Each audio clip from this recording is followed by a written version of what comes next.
What you're doing right now, at this very moment, is killing you. More than cars or the internet, or even that little mobile device we keep talking about, the technology you're using the most almost every day is this, your tush.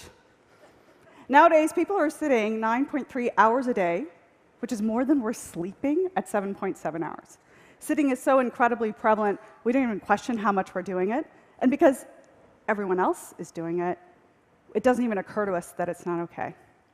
In that way, sitting has become the smoking of our generation. And of course, there's health consequences to this, scary ones, besides the waste. Things like breast cancer and colon cancer are directly tied to our lack of physical inactivity. 10%, in fact, on both of those. 6% for heart disease, 7% for type 2 diabetes, which is what my father died of. Now, any of those stats should convince each of us to get off our duff more, but if you're anything like me, it won't. What did get me moving was a social interaction. Someone invited me to a meeting, but couldn't manage to fit me into a regular sort of conference room meeting and said, I have to walk my dogs tomorrow. Could you come then? Seemed kind of odd to do. And actually, that first meeting, I remember thinking, I have to be the one to ask the next question because I knew I was going to huff and puff during this conversation.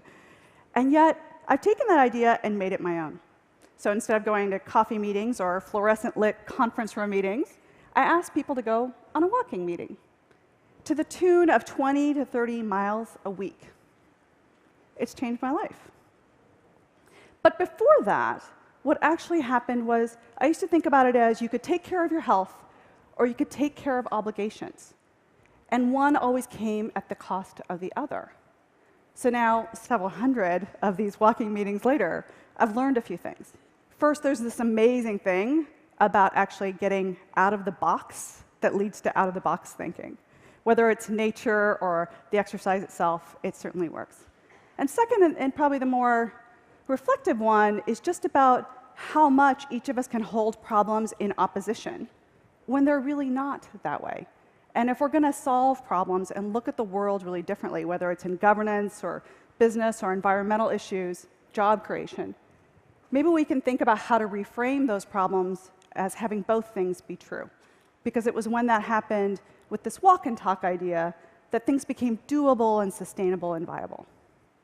So I started this talk talking about the tush, so I'll end with the bottom line, which is walk and talk. Walk the talk.